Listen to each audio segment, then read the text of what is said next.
sobre todo traslado físico de cojos, de alcohólicos, de expresidiarios, de vagabundos y los calificados en general por biológicamente deficientes. La conclusión es que para 1938 se habían elaborado 280,000 fichas y se habían efectuado 250,000 expedientes en el archivo de bases de hereditario del Tercer Reich. Ustedes saben lo costosísimo que va a ser evaluar esas fichas. En 1944, después de que se ha asesinado a casi 4 o 5 millones de judíos, los nazis están tan repletos de hojas de vida, de tabulación, que tienen que pedirle ayuda a una compañía, se me va el nombre, creo que se llamaba IBM, que es la que hace los primeros ordenadores para clasificar las tablas de familia de todos estos señores.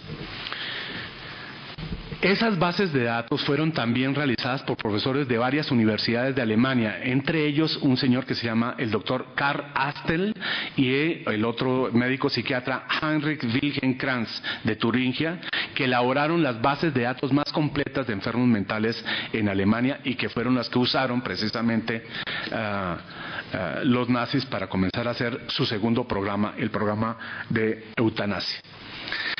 Se podía controlar los deficientes mentales que estaban inscritos en manicomios, en campos psiquiátricos, etcétera, etcétera. Pero ¿qué hacer con los débiles mentales que no ingresaban a esos manicomios y que podían también ser objeto de esterilización?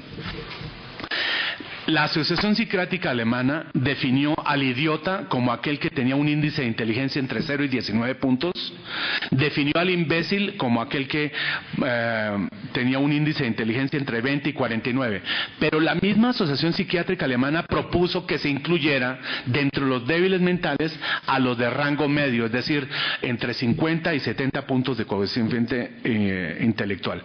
Eso traducido en cifras autorizaría al gobierno alemán, según la Asociación Psiquiátrica Alemana, a esterilizar a 1 millón de alemanes, entre ellos 10% de los reclutas del ejército.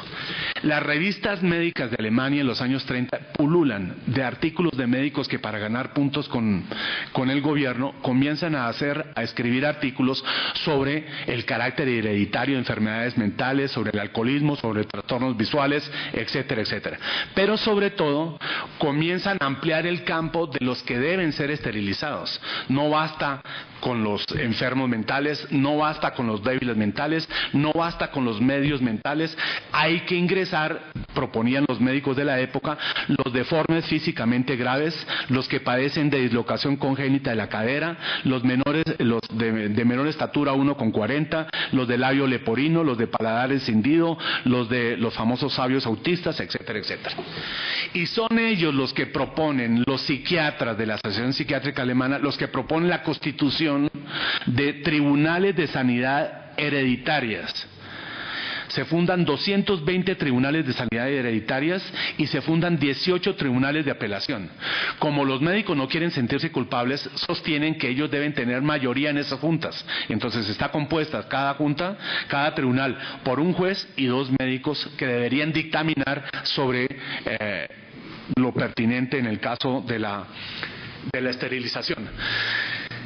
Se coloca como guía, como criterio para decidir quién va a esterilizarse la famosa frase del Führer Hitler que dice: por encima del derecho a la libertad personal está siempre el deber de preservar la raza. Y ese es el criterio con el cual los médicos psiquiatras comienzan a aplicar la esterilización obligatoria desde los años 35 en adelante. El más famoso de esos médicos psiquiatras se llamaba Karl Schneider. Este señor Karl Schneider se había opuesto en los años 20 a la esterilización por razones científicas. En los años 30, que quería ascender en los cargos del Tercer Reich, dijo que la esterilización obligatoria era fundamental, ya que, comillas, era una tentativa responsable ante Dios de proporcionar nueva gente a un tiempo nuevo. Fin de cita. ¿Cuáles fueron las propuestas de los médicos psiquiatras para esterilizar a los débiles mentales y a los enfermos mentales? Se propuso clausurar las trompas de falopio a las mujeres y la vasectomía a los hombres. Los primeros estudios serios sobre vasectomía en hombres se debe a los nazis. Por supuesto que como eran campos nuevos, áreas nuevas, investigación de punta en esterilización, tuvieron 5.000 complicaciones, traducción, muerte de los pacientes, suicidios y traumas duraderos para todos ellos. Ahora bien, había que sensibilizar también a la población. Los médicos decían, no basta con que nosotros hagamos esta cuestión, es necesario que le hagamos entender a la población la necesidad tremenda de realizar esas esterilizaciones. ¿Qué hicieron para sensibilizar a la población? La idea de que había que acabar con la idea nociva de los ciudadanos alemanes de que los manicomios eran campos de concentración oscuros, encerrados, etcétera, etcétera. Y entonces de inmediato se propuso una cosa: abrir los manicomios abiertos, para que la población ingresara y viera lo que allá sucedía. Se realizaron guías, se dieron conferencias, se hicieron películas, se hicieron sobre todo exposiciones humanas. Un solo caso de un solo manicomio nos puede dar la pista de esos manicomios abiertos para que la población alemana se enterara de la necesidad urgente de hacer esas esterilizaciones. Entre 1933 y 1939, en un manicomio de Múnich, acudieron a él 20.000, debo decir, turistas, incluidos 6.000 miembros de las SS, que propusieron instalar ametralladoras a la entrada de los manicomios para disponer rápidamente de esa cuestión. Se prepararon también enfermeras, 3.600 enfermeras, para enseñarles la necesidad de que pasaran por los colegios, para enseñarles a los jóvenes la necesidad a su vez de lograr la esterilización voluntaria, obligatoria de sus familiares que padecieran alguna de esas cuestiones. Incluso estas enfermeras iban a los colegios y les incitaban a los niños para que hicieran el árbol genealógico de su familia y señalaran con rojo los que ellos creían posibles deficientes mentales. Adolf Boeck, médico jefe del manicomio luterano de la Franconia Central, escribió lo siguiente: aunque es indiscutible que el Creador ha vinculado la enfermedad al destino humano, las formas más graves de imbecilidad y la desintegración totalmente grotesca de la personalidad no tienen nada que ver con la sanción de Dios. El Creador puso en nuestros corazones como un aviso a nuestro sentimiento de afirmación de la vida, de que no deberíamos mantener a estas parodias de seres humanos por un tipo de compasión exagerado y por tanto falso, sino que deberíamos más bien devolverlos al Creador. Solamente los creyentes estaban a favor de esa idea. Los socialistas, en su periódico de Internacional Médico Socialista, decían lo siguiente, un artículo de 1934: la idea de reducir el número de portadores de malos genes es perfectamente razonable. Será tenida en cuenta como es natural dentro de las medidas sanitarias preventivas en la vida comunitaria socialista. Y otro decía: las condiciones previas, científicas y sociales de la eugenesia real solo las creará una auténtica revolución social. Hacia 1935, entonces, el caldo de cultivo ya estaba preparado. Lo habían hecho gente con muy buena voluntad, desde Estados Unidos hasta China. Lo habían hecho psiquiatras ahorrativos que querían bajar los costos de los manicomios para hacerlos funcionalmente asequibles al Estado. Lo habían hecho buenas gentes que en nombre de Dios decían que era necesario librar ese lastro de los seres humanos, y lo habían hecho profesores universitarios con la mejor de las buenas intenciones en cada uno de ellos. ¿Cuál va a ser el resultado de esa famosa evaluación estadística de quiénes son los que hay que tratar? Al 31 de diciembre de 1935, la estadística arrojaba en 256 manicomios públicos y privados 160.000 pacientes. De esos 160.000 pacientes había que esterilizar a 70.000. El resultado en menos de 4 años fue que lo lograron. Esterilizaron a 70.000. Los demás, los resistentes, los recalcitrantes, los que se resistían precisamente a este tipo de cuestión, pues para esos será necesario la terapia 2, es decir, la eutanasia.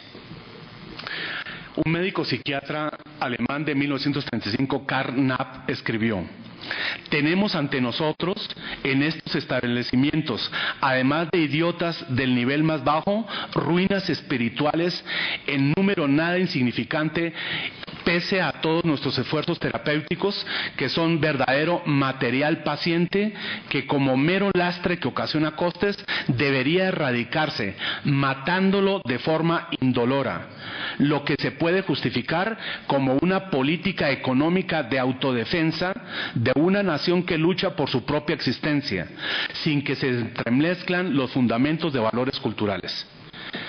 4 años después, en 1939, el más grande psiquiatra asesino de la época, Hermann Pamphmüller, escribió: a casi todos estos pacientes se les mantiene en manicomios a costa del dinero público. El problema de si deben mantenerse a ese material paciente en las condiciones más primitivas o erradicarlo se ha convertido ahora en un tema de debate serio. ¿Cuál fue la respuesta de los nazis a qué hacer con esos enfermos mentales que se convertían en un lastre, en una carga para los dilemas del Estado? Esa va a ser la segunda política en la cual también los psiquiatras alemanes van a participar fervorosamente, la política de la eutanasia. Pero parece ser que se me acabó el tiempo. Esta sería entonces la primera parte de nuestro tema anunciado hoy sobre la teoría de las eugenesias y la eutanasia. Les prometo que si los buenos tiempos lo permiten, trabajaremos en una próxima sesión la idea de la eutanasia en la época nazi. Muy amables, gracias.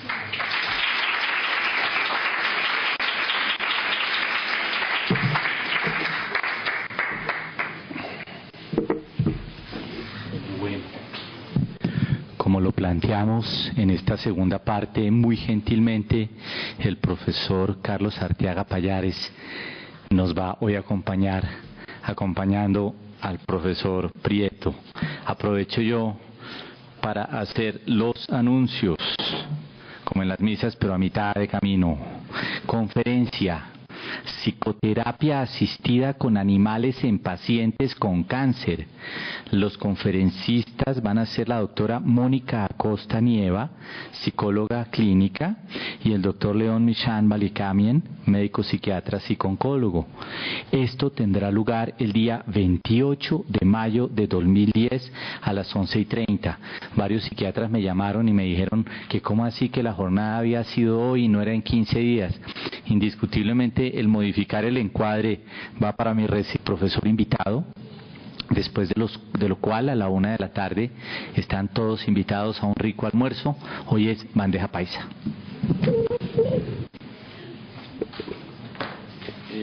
De nuevo, buenas tardes.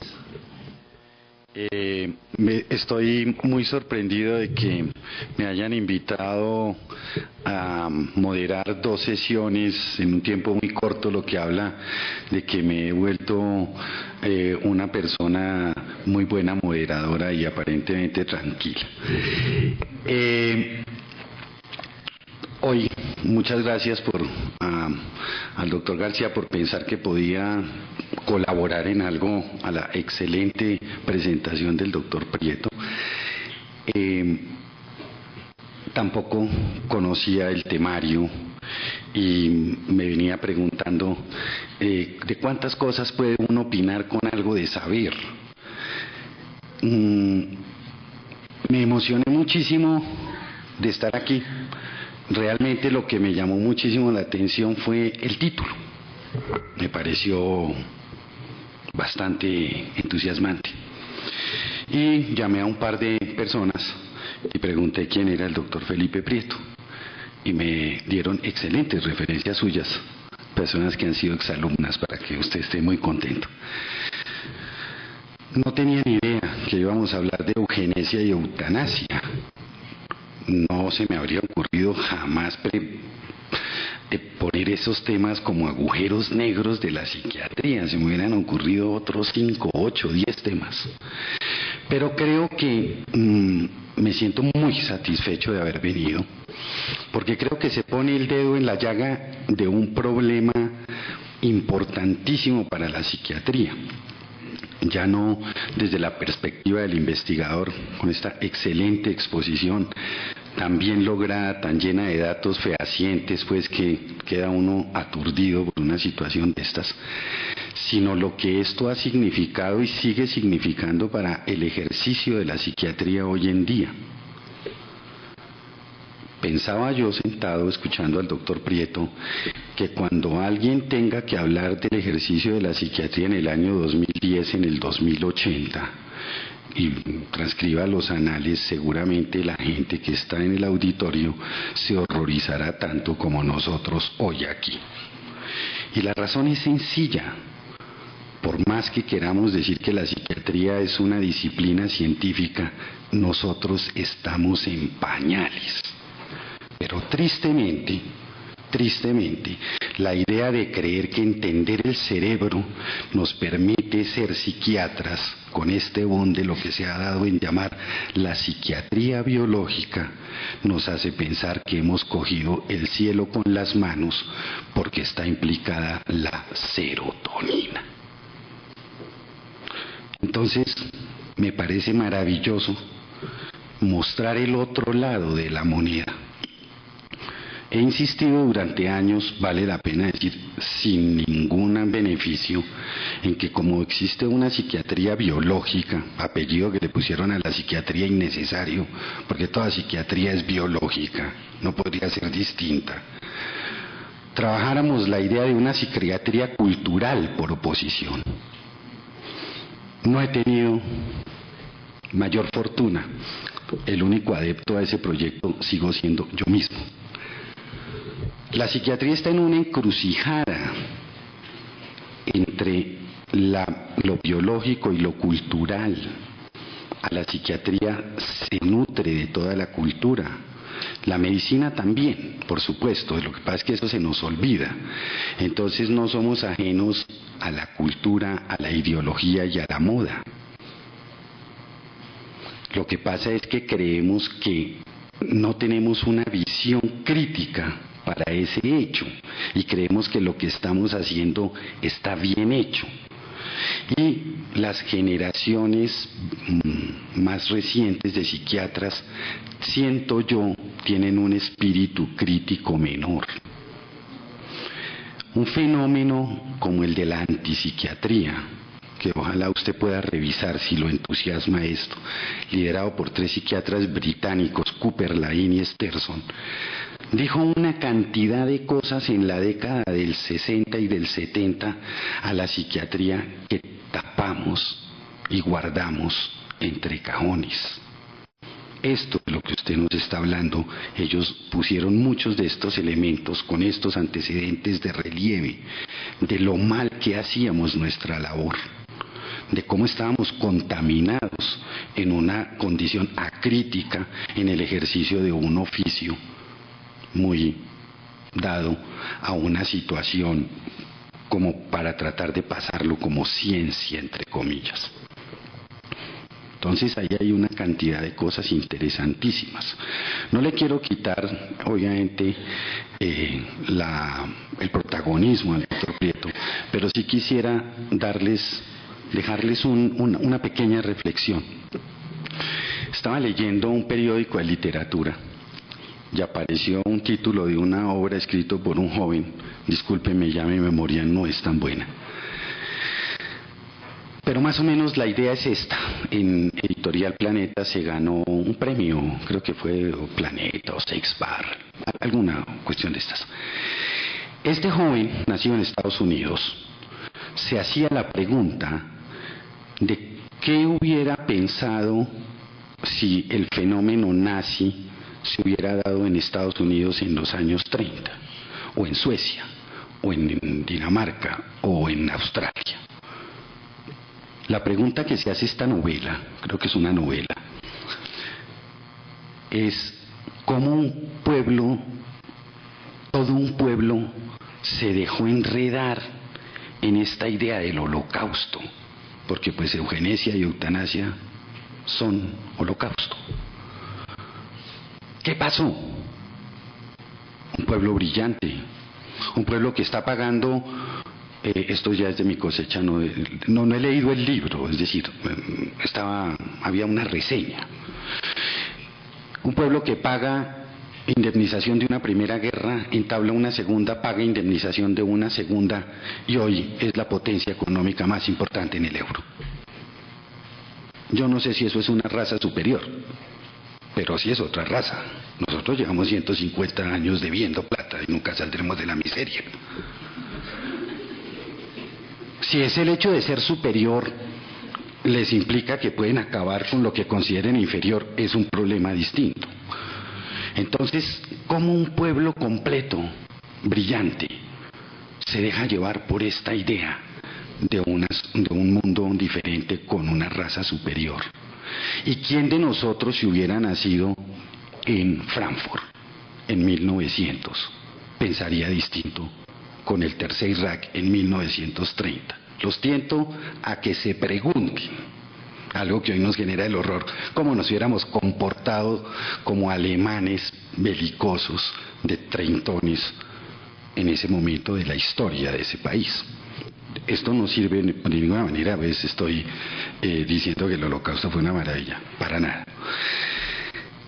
Siempre el ser humano ha tenido la idea del otro, los otros, por cultura, por religión, por nacionalismo, por raza, por lo que ustedes quieran, por etnia, por dinero, por poder, por aristocracia. Y ese otro ha sido objeto del desmán. Y hoy sigue siendo ese otro objeto del desmán. No parece que hayamos cambiado mucho. Estos elementos que el doctor leía hoy, del idiota, el imbécil, yo sé que no todos los jóvenes no, pero Danilo, Víctor y yo aprendimos esa psiquiatría.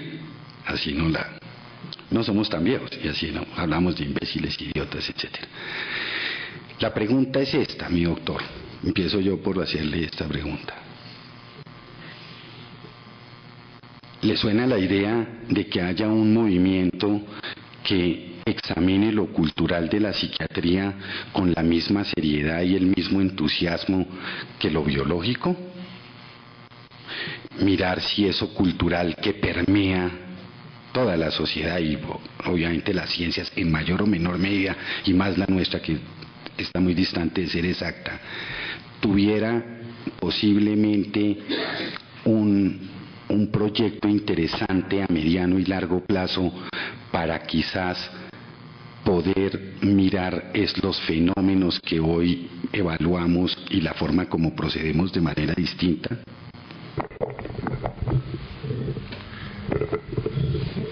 Por supuesto, proveniendo de donde provengo, del área de las ciencias humanas, no hay duda de que eso es así. Estoy plenamente de acuerdo. Siempre y cuando redefinamos el concepto de cultura. Si no hay una redefinición del concepto de cultura, no habremos avanzado en esa necesaria refocalización del campo de la psiquiatría desde el punto de vista biológico al punto de vista cultural. Me explico.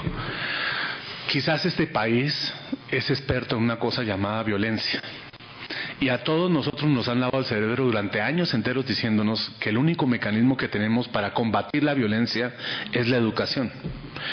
Todo rector de colegio, todo ministro de educación, todo candidato a la presidencia, todo presidente, le encanta decir que su gran obsesión es la educación. Si yo comencé con este tema de la Alemania nazi, es por un tema que usted alcanzó a sugerir acá. No es casualidad que la Alemania nazi es producto de la educación más alta en la historia de la humanidad. Georg Steiner dice que los asesinos de los campos de concentración en Alemania eran supremamente cultos. Los mismos que asesinaron a 6 millones de judíos en la mañana leían a Goethe en la noche y muy bien en pantallas con piel de judío desollado en la mañana.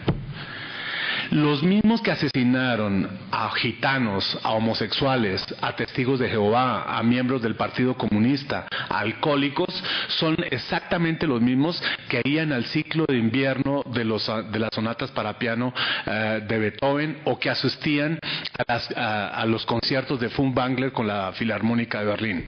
Es decir, era gente culta, en una definición de cultura que es la que necesitamos a grandes pasos modificar.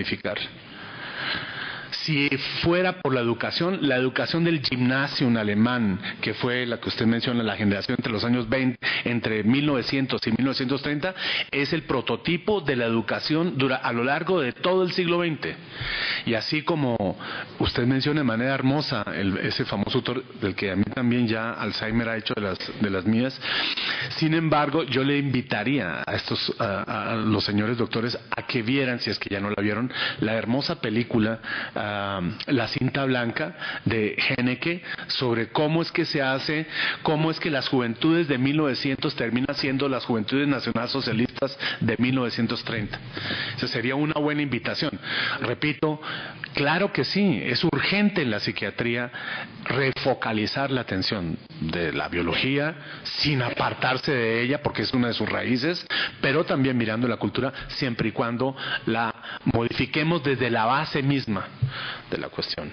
A mí me impresiona un dato, entre los tantísimos que uno aprende leyendo esto sobre la Alemania nazi. De los 10 expertos, entre comillas, que hicieron el plan de la solución final en la conferencia de High-Stase de 1939, 8 de ellos tenían doctorado. No eran sádicos analfabetos, ni carniceros de corabastos, ni nada de esa cuestión. Eran gente que había recibido la más alta educación que un ser humano podía recibir. Estamos colocando el ejemplo de los nazis, pero al otro extremo podríamos colocar los que arrojaron la bomba atómica en Hiroshima y en Nagasaki. ¿Sí? En ellos, el Otto Hahn y Heisenberg, todos ellos, Heisenberg leía en sánscrito los Upanishads. Es decir, si tratamos de hablar de gente culta, de gente educada, de gente sabia, ellos hablaban su griego, su latín, su sánscrito, tenían su cultura supremamente profunda, no escuchaban los conciertos, los interpretaban. Entonces habría que redefinir ese concepto de cultura para poder sacar algo adelante sobre ese tema. Sí, doctor Germán, buenos días. Ay, gracias. Profesor Felipe, siguiendo sus enseñanzas, entonces me hinco humildemente a su grandeza, a su sabiduría que nos está compartiendo. Esto es una frase con que Felipe nos enseña cómo debe ser de humilde el que tiene el conocimiento, entonces maravilloso. Cuando te estaba escuchando yo le dije te dije, no, pues uno ni idea de este tipo de cosas, ¿no?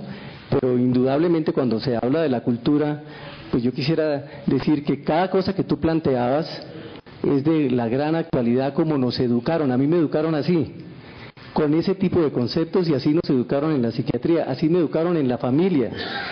Y esa educación era de adquirir ese tipo de cultura, que era una cultura trascendente, pero la realidad era que la familia quedó en una vaciada terrible porque todos terminaron bohemios, poetas, literatos, ese tipo de cosas. Entonces a uno le tocó estudiar entrando a participar de la competencia en la Universidad Nacional y con todas las dificultades, pero la cultura era así como la expresaste. Y entonces la pregunta mía era plantear que aquí en la presentación se muestra lo que llevas tantos años compartiendo con tus alumnos contra la administración total de la vida, es decir, ese planteamiento nos ha administrado la vida. Nos citabas a Foucault recientemente. Foucault decía: aquel que interpreta el mundo nos lo impone. Y frente a esa administración total de la vida, pues surge Nietzsche y todos estos que plantean que hay que acabar con todo, que hay que deconstruir todo. Y entonces Nietzsche nos decía lo mismo: pues si nosotros no interpretamos la vida y no nos atrevemos a construir un mundo en igualdad de condiciones, pues entonces lo único que aspiramos es a tener amos. Entonces quisiera un poco que nos explicaras cómo sí ciertamente nos han administrado nuestra vida, nuestro pensamiento, nuestra manera de construir un mundo en esta desigualdad absoluta, y cómo en ese momento la teoría de la evolución fue interpretada por Spencer, etcétera, etcétera, para justificar todo esto. Sí, yo les confieso, cada vez que yo leo sobre los nazis a mí me da un pánico terrible, porque Estoy de acuerdo con la anécdota que contaba el ya mencionado Georg Steiner. Steiner se ve con su papá después de la Segunda Guerra Mundial. Toda la familia de Steiner fue asesinada en campos de concentración. Salvaron el pellejo el papá de Steiner y su hermana, nadie más. Los demás fueron borrados en campos de concentración. Y el papá, después de la guerra, le pone una cita en Londres. Y se va a Londres. Y Steiner, cuando ve al papá, se bota, lo abraza, le dice: ganamos, papá, los nazis fueron vencidos. Y entonces el papá le dice: donde tú creas que los nazis fueron vencidos, no mereces ser mi hijo. Y a mí siempre me llamó la atención por qué el papá le pega semejante regaño a Steiner. Leyendo sobre estas cosas, encontré cosas tan absurdas como estas. ¿Quién diseñó el gas Ciclón B para asesinar a 6 millones de judíos? Me explico, es un problema desde el punto de vista químico altamente complejo.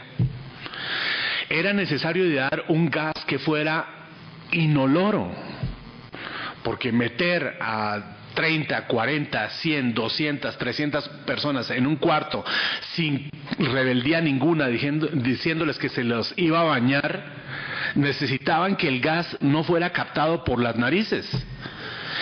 Necesitaban un gas que fuera eficiente desde el punto de vista industrial, fabricación en masa, y que fuera lo menos costoso posible.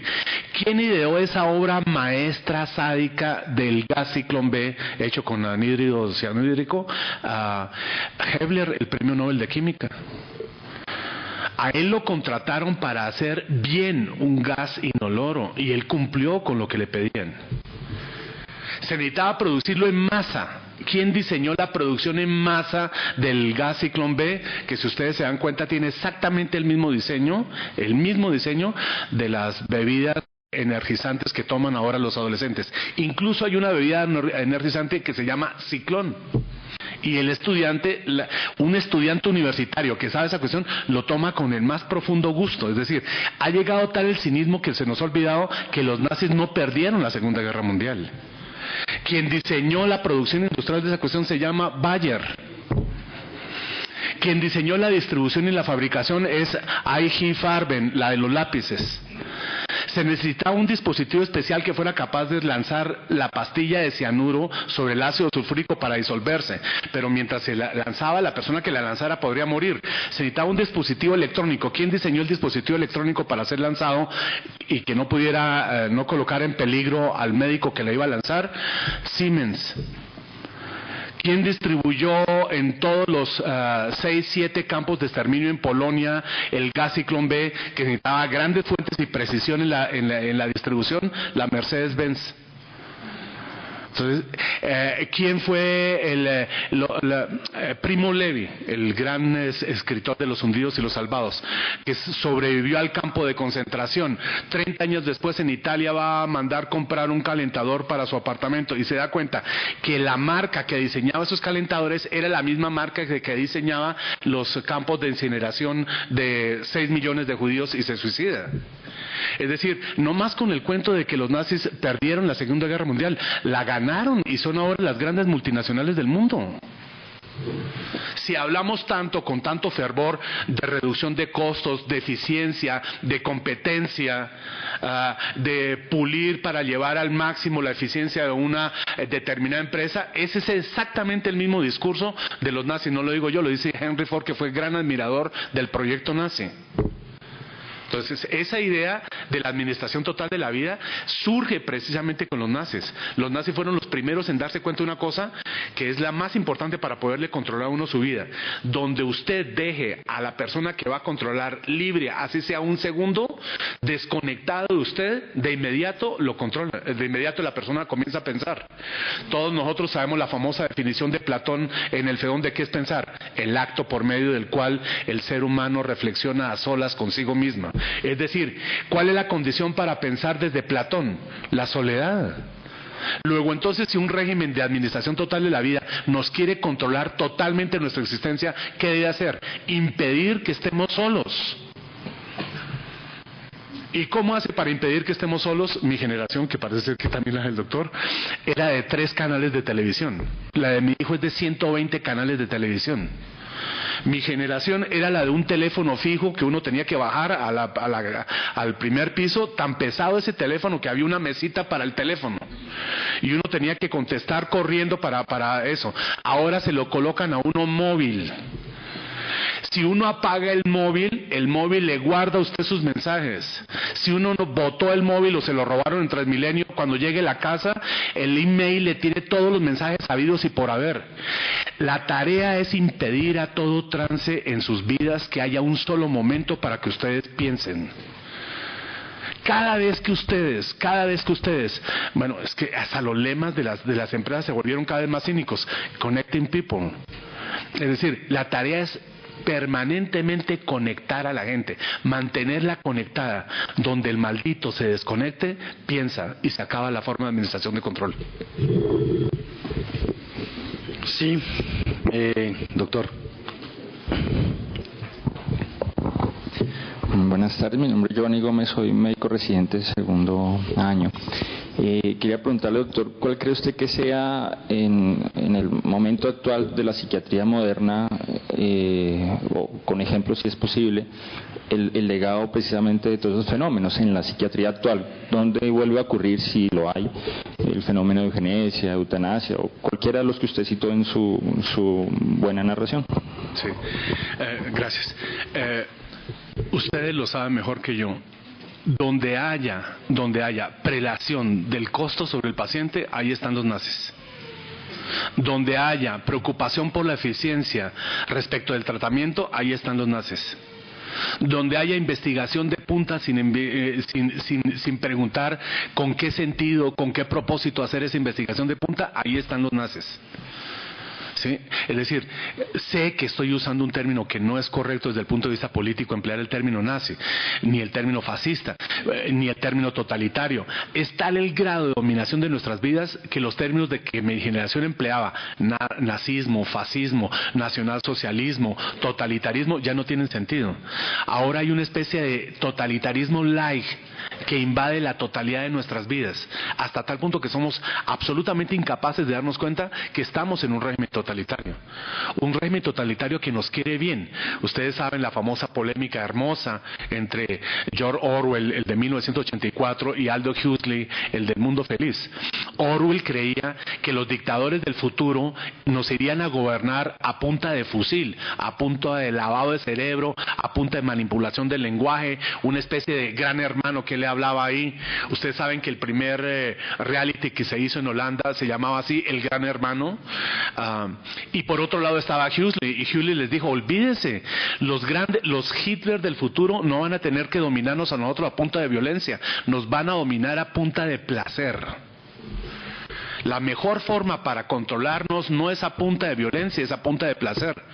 Bueno, ¿qué tal que Huxley viviera en una época en que nosotros los viejos volvemos a ser jóvenes gracias al Viagra, donde los hospitales psiquiátricos en Suecia les permiten a los pacientes mayores de 60 y 70 años ingresar prostitutas porque eso contribuye a su afianzamiento, a su reinserción en el mundo, donde a los niñitos desde los 12 años se les enseña a tirar y no a amar, etcétera, etcétera? Es decir, la idea es conquistar a la gente por el placer, y el placer primero y fundamental, contrario a lo que pueda pensarse, no es el sexual. Aquí hay psiquiatras y aquí hay psicoanalistas y saben la carga de lo que voy a decir. El placer primero es el del ego. Y entonces yo le digo a mis estudiantes: a ustedes les tocó un mundo tan increíblemente alucinante en que el champú de mayor éxito entre ustedes, que no produce frizz, se llama ego. Y en que sus papás luchan y se desloman por comprar una camioneta 4 puertas que se llama ego. Y en la que todos los discursos desde chiquitos les están diciendo: tú puedes, tú lo logras, si tú te lo propones, tú lo alcanzarás, nada en tu vida va a ser imposible, no hay nada que no puedas vencer. ¿Qué tal que hubieran leído Orígenes del totalitarismo de Hannah Arendt, donde dice que la consigna fundamental de todo régimen totalitario es: nada es imposible? Y resulta que nada es imposible es el lema de Adidas: nothing is impossible. Es decir, más abiertamente, de manera más descarada, las empresas no pueden serlo. La culpa no es de ellas, es de nosotros, los estúpidos voluntarios. Bueno, Muchas cosas para pensar. Una interesante, si la cultura tiene estas características nazistas que fueron permeándonos a todos, en qué grado participa la psiquiatría en este proyecto. La reflexión es bellísima. Una psiquiatría que vaya más allá de los neurotransmisores sigue siendo una necesidad importante. Una psiquiatría que se pregunte por la ideología y la cultura es necesaria. Estas reflexiones son maravillosas, nos dejan mucho que pensar y pues esperaremos el próximo semestre en la conferencia del doctor Prieto que continúa y ojalá pues pudiéramos organizar temas de estudio a partir de estas reflexiones. Muchas gracias. Gracias por sus comentarios.